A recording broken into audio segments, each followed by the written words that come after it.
বিনিয়োগ পর্যটন আকর্ষণে ২০ বছর পর নতুন ভিসা নীতি প্রণয়ন করছে সরকার, মন্ত্রিসভার বৈঠকে অনুমোদন।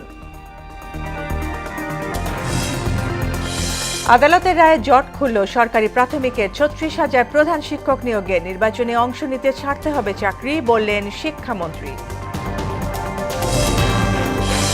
গেল ২৪ ঘন্টায় হামে আরও ৫ শিশুর মৃত্যু, জুলাই আগস্টের ডেঙ্গু প্রকোপ বাড়তে পারে আশঙ্কা স্বাস্থ্যমন্ত্রী। এবং ফুটবল বিশ্বকাপে রাতে অস্ট্রিয়ার মুখোমুখি স্পেন, ভোরে ক্রোয়েশিয়ার প্রতিপক্ষ পর্তুগাল, সকালে আলজেরিয়ার বিপক্ষে লড়বে Switzerland.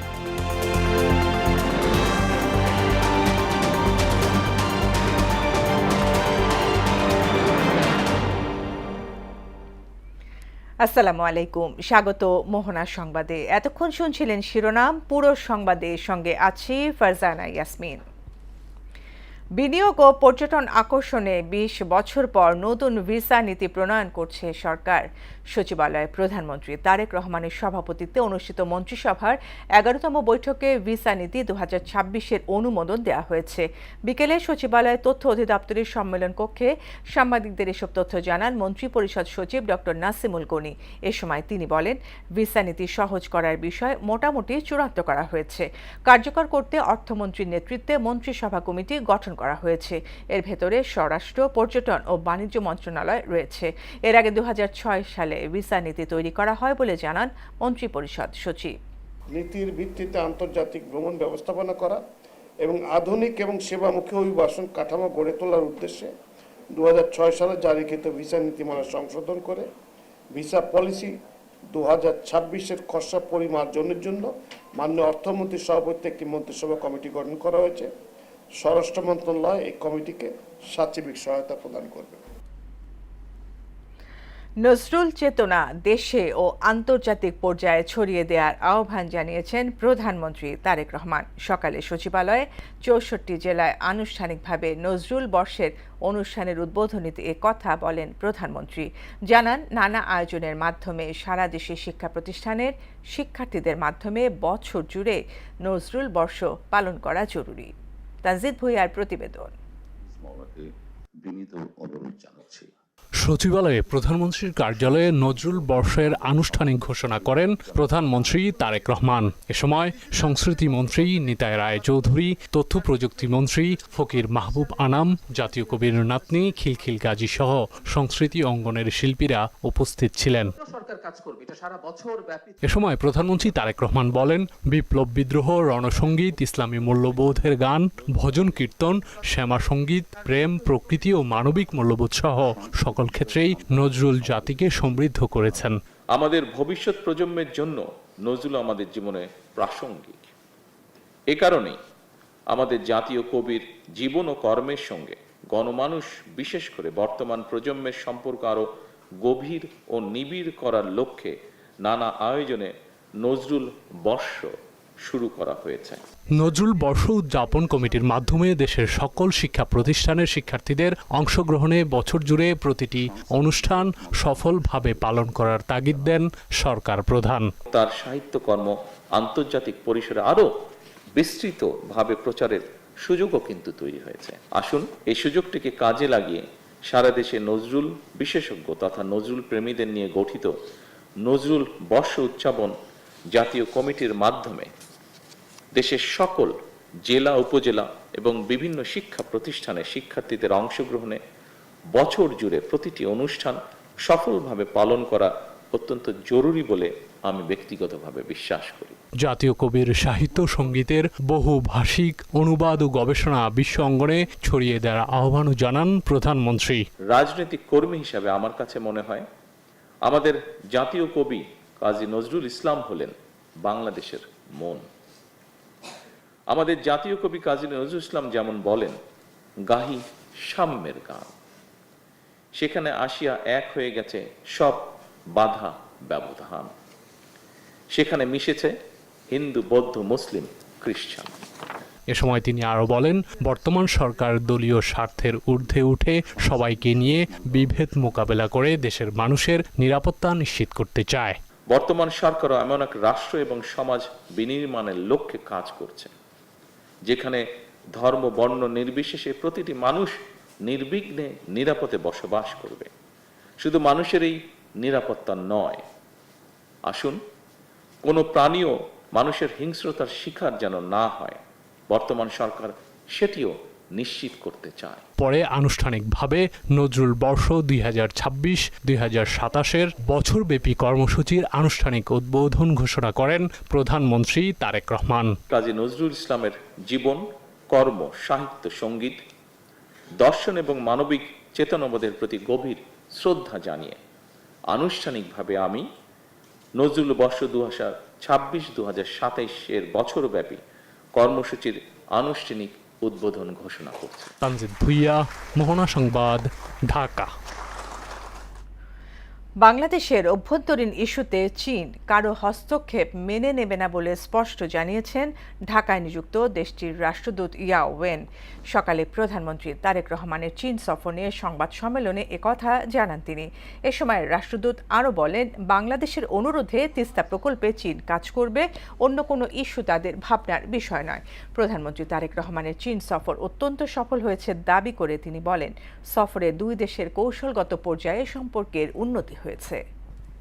Tista project is Bangladesh project. China cooperation is at the crest of Bangladesh side. Why we need a very sound feasibility study this project. So that is the pure purpose from our side. You mentioned about other elements. It's not in our consideration.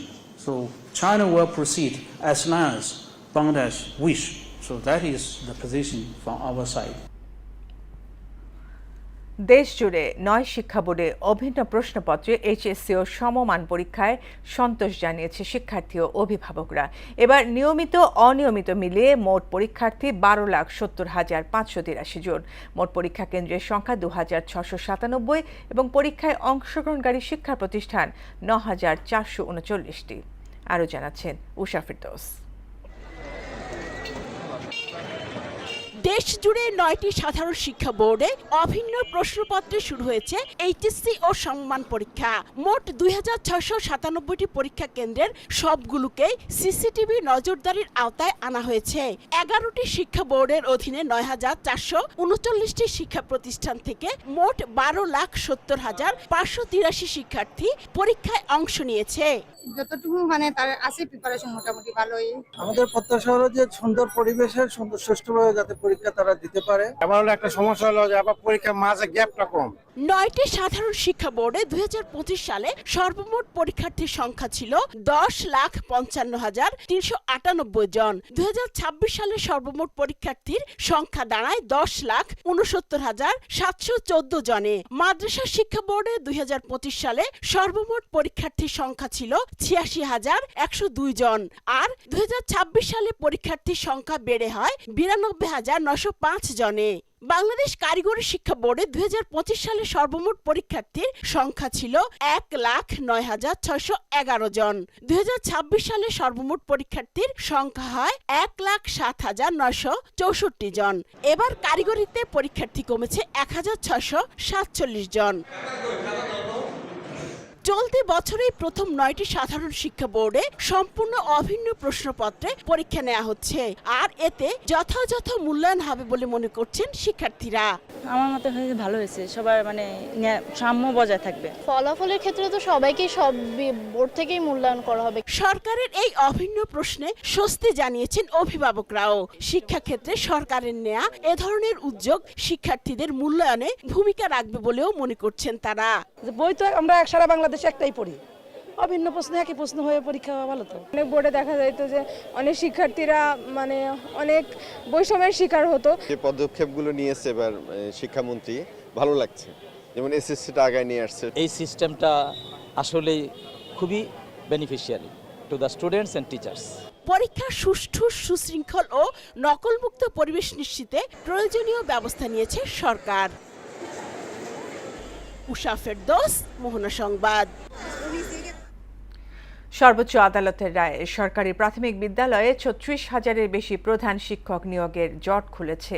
সেই সঙ্গে পরবর্তীতে প্রাথমিকে ৩৮,০০০-এর বেশি সহকারী শিক্ষক নিয়োগ সম্ভব হবে বলে জানিয়েছেন শিক্ষামন্ত্রী ডক্টর এহসানুল হক মিলন। দুপুরে আপিল বিভাগের রায়ের পর সংবাদ সম্মেলনে এসব কথা বলেন তিনি। এ সময় অ্যাটর্নি জেনারেল বলেন, সরকার দায়িত্ব নেয়ার পরই প্রাথমিকের শিক্ষক নিয়োগের জটিলতাও কেটে গেল। আমরা যদি ৩৬,২৩৫ জন শিক্ষককে এখন প্রমোশনটা দিতে পারি, সেই সাথে আমাদের ইমিডিয়েটলি আমাদের আসন শূন্য হয়ে যাবে ৩৮,৪৪৩ জন, এবং ইমিডিয়েটলি তারা রিজলভ করার জন্য গত সপ্তাহে তারা ডেট দিয়ে দেন, আজকে জুলাই মাসের 2 তারিখে, এবং অ্যাপিলেট ডিভিশনে এই মামলাটি অ্যাকসেপ্ট হয়েছে। অর্থাৎ আমরা আমাদের শিক্ষক নিয়োগের অধিকার ফেরত পেয়েছি।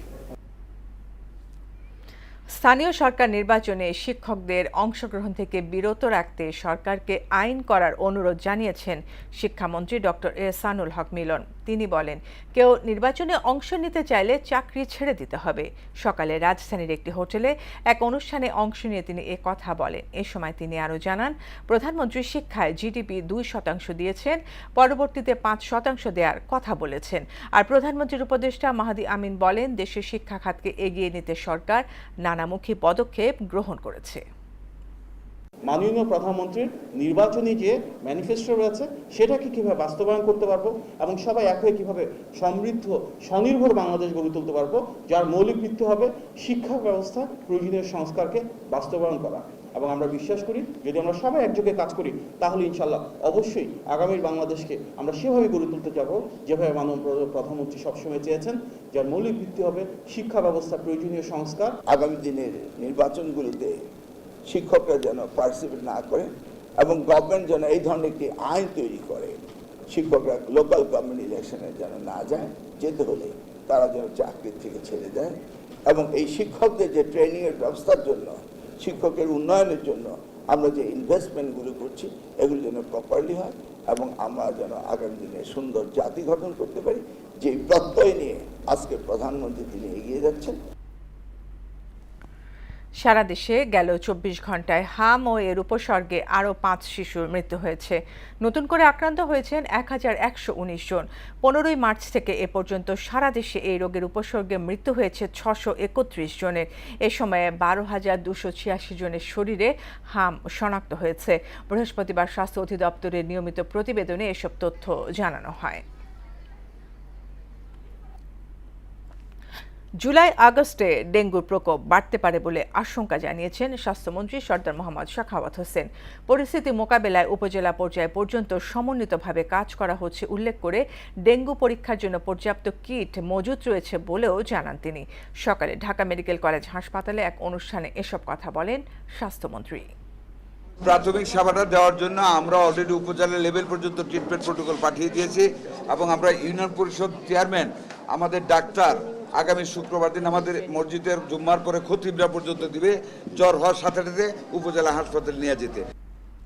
12 কেজি এলপিজি সিলিন্ডারের দাম 357 টাকা থেকে কমিয়ে নতুন মূল্য নির্ধারণ করা হয়েছে 1528 টাকা। একই সঙ্গে যানবাহনে ব্যবহৃত অটো গ্যাসের দাম প্রতি লিটারে 86 টাকা 93 পয়সা থেকে কমিয়ে 74 টাকা 40 পয়সা নির্ধারণ করা হয়েছে। বিকেলে সংবাদ সম্মেলনে নতুন এই মূল্য ঘোষণা করেন Bangladesh energy regulatory commission BERC এর চেয়ারম্যান জালাল আহমেদ। ঘোষিত নতুন দাম বৃহস্পতিবার সন্ধ্যা 6টা থেকে কার্যকর হয়েছে। আন্তর্জাতিক বাজারে এলপিজির মূল্য ও জাহাজ ভাড়া কমে যাওয়ায় এই মূল্য সমন্বয় করা হয়েছে বলে জানিয়েছে BERC। প্রতি কেজি এলপিজির মূল্য, যেটি জুন মাসে ছিল 157.06 টাকা, এটি জুলাই মাসে এসে হয়েছে 127.30 টাকা, অর্থাৎ কেজি প্রতি কমেছে 29.76 টাকা। 12 কেজি সিলিন্ডারের মূল্য জুন 2026 মাসে ছিল 1885 টাকা, যেটি জুলাই মাসে হবে 1528 টাকা। এবার আন্তর্জাতিক প্রসঙ্গ। ভেনেজুয়েলায় ভূমিকম্পে মৃতের সংখ্যা বেড়ে দাঁড়িয়েছে 2295 জনে। আহত হয়েছেন 11,000-এরও বেশি, আর নিখোঁজ রয়েছেন এখনো অর্ধলক্ষাধিক মানুষ। দেশটির অন্তর্বর্তী সরকার বলছে এই বিপর্যয় গোটা জাতিকে গভীরভাবে শোকাহত করেছে। MR শাহিনের প্রতিবেদন। গেল সপ্তাহে ভেনেজুয়েলায় পরপর আঘাত হানে দুটি শক্তিশালী ভূমিকম্প, যার সর্বোচ্চ মাত্রা ছিল 7.5। আকস্মিক এ ভূমিকম্পে বাড়ছেই লাশের সারি, বাড়ছে মানবিক সংকট। এ ঘটনায় সবচেয়ে বেশি ক্ষয়ক্ষতি হয়েছে রাজধানী কারাকাসের উপকূলীয় শহর লা গুয়াইরায়। এ পর্যন্ত মৃতের সংখ্যা বেড়ে দাঁড়িয়েছে 2,295 জনে। আহত 11,000-এরও বেশি মানুষ। নিখোঁজের সংখ্যা 50,000-এরও বেশি। তবে হতাশার মধ্যেও মিলছে আশার খবর। ভূমিকম্পের 6 দিন পর গেল ধ্বংসস্তূপের নিচ থেকে 3 বছর বয়সী একটি শিশুকে জীবিত উদ্ধার করা হয়েছে। স্পেনের একটি উদ্ধারকারী দলের সমন্বয়কারী হ্যাভিয়েস রুদেস জানান, এখন আর কারো বেঁচে থাকার সম্ভাবনা নেই। এদিকে ত্রাণ সংগ্রহে ক্রমেই দীর্ঘ হচ্ছে মানুষের সারি। তবে ত্রাণ ব্যবস্থাপনায় চরম অনিয়মের অভিযোগ পাওয়া গেছে। এমন অভিযোগে গ্রেপ্তার হয়েছে 4 পুলিশ সদস্য। ভুক্তভোগীরা বলেছেন, সরকারি সহায়তা চাহিদার তুলনায় অনেক কম। বর্তমানে সবচেয়ে বড় সংকট খাদ্য ও নিরাপদ পানির। সংকট বিবেচনায় বিশ্ব খাদ্য কর্মসূচি আগামী 3 মাসে 5 লাখ মানুষের কাছে খাদ্য সহায়তা পৌঁছে দিতে জরুরি ভিত্তিতে $5 কোটি তহবিলের আহ্বান জানিয়েছেন। MR শাহীন, মোহনা সংবাদ। ইউক্রেনের রাজধানী কিয়েভ সহ 36 স্থানে একযোগে 74 ক্ষেপণাস্ত্র, 496টি ড্রোন হামলা চালিয়েছে রাশিয়া। ইউক্রেনীয় বাহিনীর আকাশ প্রতিরক্ষা ব্যবস্থা অধিকাংশ ড্রোন ও মিসাইল ধ্বংস করলেও 25টি ব্যালিস্টিক ক্ষেপণাস্ত্র ও 12টি ড্রোন বিভিন্ন স্থানে আঘাত হানে। রুশ ক্ষেপণাস্ত্রের সরাসরি আঘাতে কিয়েভের একটি বহুতল আবাসিক ভবনের 6টি ফ্লোর ধসে পড়েছে। এই হামলায় এখন পর্যন্ত 2 শিশু সহ অন্তত 17 জন নিহত এবং 90 জনেরও বেশি আহত হয়েছে। এই হামলার তীব্র নিন্দা জানিয়েছেন ইউক্রেনের বিমান বাহিনী। আবারও খেলার খবর। শাহ সিমেন্ট ইমা ফুটবল টুর্নামেন্টের গ্রুপ পর্বে টানা দ্বিতীয় জয় পেল মোহনা টেলিভিশন। আসরের দ্বিতীয় দিনে 2 প্রতিপক্ষ চ্যানেল 24 ও জিটিভিকে 1-0 গোলে হারিয়ে সেমিফাইনালের আশা বাঁচিয়ে রাখল জনপ্রিয় এই স্যাটেলাইট চ্যানেল। রাজু আলাউদ্দিনের রিপোর্ট। 4 দিনব্যাপী ফুটবল টুর্নামেন্টের দ্বিতীয় দিনে মোহনা টেলিভিশনের জয় জয়কার অবস্থা। প্রথম ম্যাচে পরাজয় হলেও দ্বিতীয় দিনে 2 ম্যাচেই মোহনা টেলিভিশনের প্রতিপক্ষ ছিল শক্তিশালী চ্যানেল 24 ও জিটিভি। সকালে গ্রুপ পর্বের দ্বিতীয় ম্যাচে প্রতিদ্বন্দ্বী ছিল চ্যানেল 24। এই ম্যাচে আক্রমণাত্মক ফুটবল উপহার দেয় টিম মোহনা। প্রথমার্ধে সাহেব আলীর পাস থেকে শুভর গোলে এগিয়ে যায় তারা। শেষ পর্যন্ত লিড ধরে রেখে জয় ছিনিয়ে নেয় মোহনা টেলিভিশন। বিকেলে জিটিভির মুখোমুখি হয়ে দুর্দান্ত খেলা উপহার দেয় টিম মোহনার খেলোয়াড়রা। হাড্ডাহাড্ডি লড়াইয়ে ম্যাচের শেষের 3 মিনিট আগে জয়সূচক একমাত্র গোলটি করেন অধিনায়ক ইলিয়াস হোসেন। টানা দ্বিতীয় জয়ে উচ্ছ্বাসিত মোহনা টেলিভিশনের কর্মীরা। মাঠে গিয়ে খেলোয়াড়দের উৎসাহ দেন মোহনা টেলিভিশনের হেড অফ নিউজ ও অ্যাসাইনমেন্ট এডিটর। বিএনপি সরকার তারা কিন্তু ক্রিয়া বান্ধব সরকার, অর্থাৎ ক্রিয়া ক্ষেত্রের উন্নয়নের জন্য যা যা করা দরকার সরকারের পক্ষ থেকে তার পদক্ষেপ নেওয়া হয়েছে। খেলাধুলা আমাদের দেশ থেকে একেবারে হারিয়ে যাওয়ার মতো অবস্থা হয়েছে। মাননীয় প্রধানমন্ত্রী প্রাইমারি পর্যায়ে খেলা শুরু করে দিয়েছেন, তারপর হাই স্কুল পর্যায়ে, তারপর কলেজ পর্যায়ে এবং সকল পর্যায়ে যে ফুটবল খেলাটা আবার শুরু করেছেন। আমাদের মোহনা টিভির পক্ষ থেকে যারা অংশ নিচ্ছেন আমি তাদের শুভকামনা করছি। গণমাধ্যম কর্মীদের নিয়ে এ ধরনের আয়োজন সরকারের পৃষ্ঠপোষকতা চেয়েছেন ইমার সভাপতি ও মোহনা টেলিভিশনের সিইও তসলিম চৌধুরী। প্রত্যেকটা চ্যানেলের সাথে প্রত্যেকের সাংবাদিক বলেন, মার্কেটিং বলেন, প্রত্যেক ডিপার্টমেন্টের সাথে যে একটা গুড রিলেশন তৈরি হয়, সেটার জন্য ইমাই উদ্যোগগুলো নিয়ে থাকে। এই টুর্নামেন্টের মাধ্যমে সরকারের কাছে পৌঁছায় এবং সরকার যদি দেখে ভবিষ্যতে যদি সরকার এর থেকে আরও ভালো কিছু এই চ্যানেলের প্রতি কোনো বড় টুর্নামেন্ট আয়োজন করে, অবশ্যই চ্যানেল থাকবে এবং আমার মনে হয় এটা সব থেকে ভালো হবে। শুক্রবার গ্রুপ পর্বের শেষ ম্যাচে মোহনা টেলিভিশনের প্রতিপক্ষ 21 টেলিভিশন। রাজু আলাউদ্দিন, মোহনা সংবাদ, ঢাকা।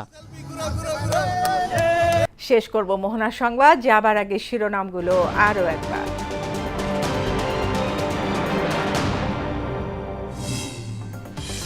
বিনিয়োগ পর্যটন আকর্ষণে 20 বছর পর নতুন ভিসা নীতি প্রণয়ন করছে সরকার, মন্ত্রিসভার বৈঠকে অনুমোদন।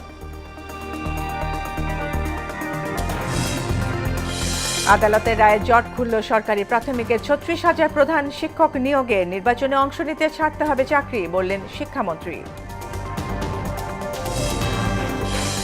গেল 24 ঘন্টায় হামে আরও 5 শিশুর মৃত্যু, জুলাই আগস্টে ডেঙ্গু প্রকোপ বাড়তে পারে আশঙ্কা স্বাস্থ্যমন্ত্রী। এবং ফুটবল বিশ্বকাপে রাতে অস্ট্রিয়ার মুখোমুখি স্পেন, ভোরে ক্রোয়েশিয়ার প্রতিপক্ষ পর্তুগাল, সকালে আলজেরিয়ার বিপক্ষে লড়বে সুইজারল্যান্ড।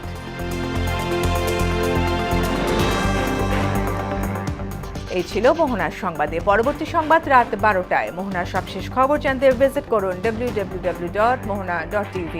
সংবাদ দেখতে পারেন ফেসবুক, ইউটিউবেও। এতক্ষণ সঙ্গে থাকার জন্য ধন্যবাদ সবাইকে।